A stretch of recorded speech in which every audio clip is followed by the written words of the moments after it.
কল্পনা করার জন্য স্যার। আমি ব্যক্তিগতভাবে স্যার কে কি করলাম আমি জানি না। আমি ব্যক্তিগতভাবে স্যার টিচারদের স্যার আমি প্রবলেম হচ্ছিল, কথা বলতে পারি না আমার ওয়াইফের সাথে, আমার বাচ্চাকে আমি দেখতে পারি না স্যার। আমি এক প্রকার মানে লুকিয়ে আমি চলে গেছি, এরকম একটা পর্যায়ে গেছি স্যার।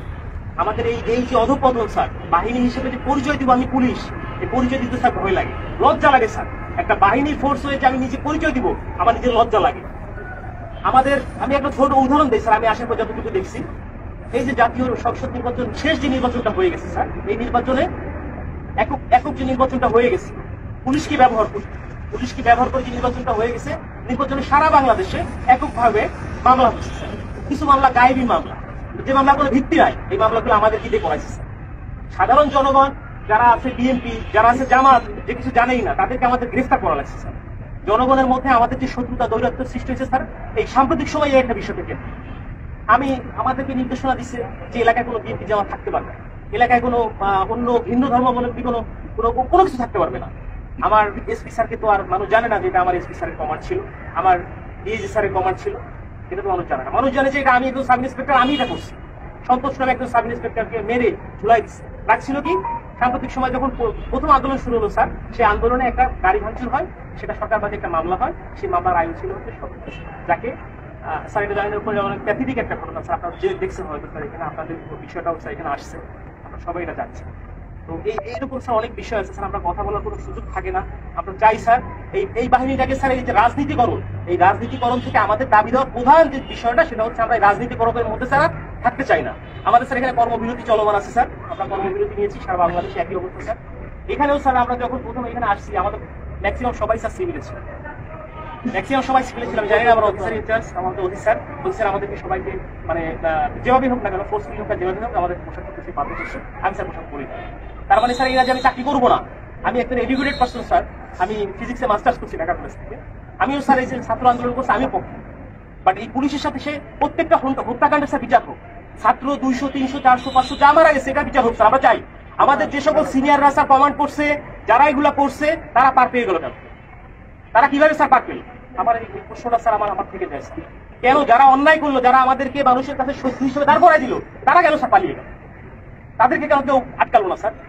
আমরা যারা এই ফিল্ড পর্যায়ে থেকে গেছি, প্রত্যেকটা মানুষের সাথে মিশে গেছি, আমরাই স্যার বিপদগ্রস্ত, আমরা বিপদগ্রস্ত। কিন্তু স্যার দেখেন বাংলাদেশে এখন পর্যন্ত কতজন পুলিশ মারা গেছে, এই মারার সংখ্যাটা কতজন মারা গেছে, এই সংখ্যাটা আমরা এক্স্যাক্টলি জানি না স্যার।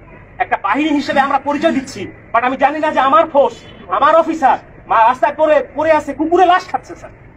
এই কথা দেখার মতো, বলার মতো কেউ নাই। আমরা আসছি স্যার যে আমরা একটা কার্যক্রম শুরু করবো, আপনারা এটা করেন ওইটা করেন, এটা না স্যার। আগে বুঝতে হবে স্যার আমাদের জায়গাটা কোন জায়গায় স্যার, আমাদের চাহিদাটা কোন জায়গায় স্যার, এটা উপলব্ধি করতে হবে স্যার। আপনারা আসছেন স্যার, আপনারা এই ক্লান্তি লগ্নে স্যার বাংলাদেশ সেনাবাহিনী সবসময় আপনারা বাংলাদেশের সাথে ছিলেন, ওতপ্রোতভাবে জড়িয়ে আছেন স্যার। আমরা চেষ্টা করি স্যার। এখন আমার বন্ধু বান্ধব অনেকে আছে যারা আমাকে নিয়ে ঘৃণা করতো, আমাকে খোঁচা মারতো, পোক করতো, তারাই বলতেছে যে না দোষ, চলে কাজ কর, শুরু কর, উপলব্ধি করতেছে স্যার। বাংলাদেশে সর্বপ্রথম স্বাধীনতার যুদ্ধে বাংলাদেশ পুলিশ রাজারবাগে যে প্রতিরোধ গড়ে তুলেছিল, এটা তো অস্বীকার করার স্যার কিছু নাই।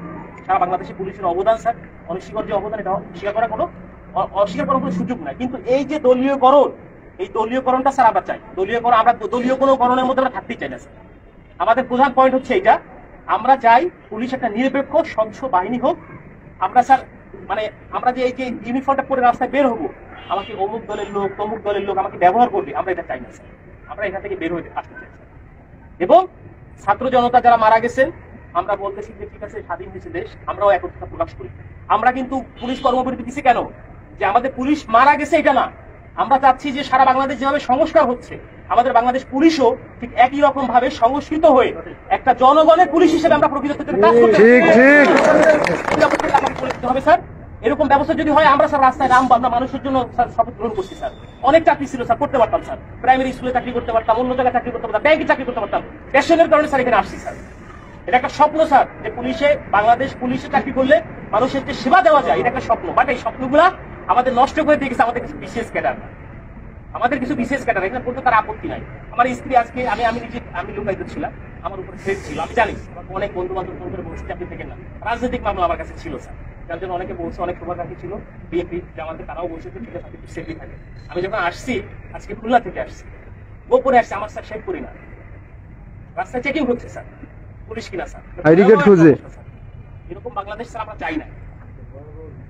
এবং আমরা চাই নাই স্যার, আমরা চাই যে স্যার এই জিনিসটা থেকে আমরা উত্তরিত হই এবং আমাদের যে 11 দফা দাবি আছে স্যার, আমরা চাই আপনাদের জায়গা থেকে স্যার যতটুকু করার, আমাদের স্যার এখানে আছে, প্রত্যেকটা জায়গা থেকে যতটুকু করার আমাদের যাতে করে আমাদের স্যার দ্রুত এবং একটা দাবি পূরণ হয়। পুলিশে স্যার এরকম বহু হয়েছে, তোমাদের এইটা দিব, ওইটা দিব, ওইটা করবো, সেটা করবো, কিছুই হয় না। আমরা চাই একটা প্রজ্ঞাপনের মাধ্যমে আমাদের এই দাবিগুলো মেনে নেওয়া হোক, যৌক্তিক দাবিগুলি। যদি মনে হয় যারা এখন বর্তমানে উপদেষ্টা পর্যায়ে আছে, অত্যন্ত বিচক্ষণ মানুষ, যদি মনে হয় যারা পুলিশের এই দাবির মধ্যে কোনো জায়গায় ব্যত্যয় আছে, সেটা সংস্কার করে যেটা মনে হয় যেখানে সংস্কার প্রয়োজন, সংস্কার করে যতটুকু এটা মডিফাই করা যায় করে আমরা চাই একটা প্রজ্ঞাপন দিলে আমরা মেনে নিব যে হ্যাঁ আমাদের দাবিগুলো পূরণ হচ্ছে। কারণ আমরা দেখছি স্যার আমাদের টিএ বিল স্যার পাই না, আমরা বলবো কাকে এগুলা, আমরা বলবো কাকে আমরা স্যার টিএ বিল পাই না। আমার কাজ করতে আমার পকেটে টাকা দিয়ে, আমার পুলিশিং মিটিং করতে, আবার ব্যানার করতে আমার নিজের টাকা থেকে, আমার ব্যানার করতে হবে আমার নিজের টাকা থেকে, আমার এই করতে হবে, সেই করতে হবে, উঠান বৈঠক করতে হবে, সব আমার নিজের টাকা করতে হবে। কেন? আমার বেতনের টাকা স্যার আমি কোনো জায়গায় খরচ করতে পারবো না। এক কথায় শেষ। সরকারের প্রতি কাজ করতেছি, সরকার আমার বেতন দিবে, আমি আমার পরিবারের পিছনে ব্যয় করবো। আমি কেন আমার নিজের টাকা দিয়ে আমি ব্যানার কেন করতে যাবো? এটার জন্য আমার বাজেট থাকবে না? অবশ্যই বাজেট থাকতে হবে। আমার মাসে প্রথম 10 তারিখের মধ্যে আমার টিএ বিল দিতে হবে। আপনাদের বাহিনীতে স্যার দেয় কিনা আমি জানি না স্যার। এই সুবিধাগুলো কি আপনাদেরও কি এরকম শুধু কমিটমেন্ট করে কি স্যার আপনাদের কি রেখে দেয় কিনা আমার জানা নাই স্যার।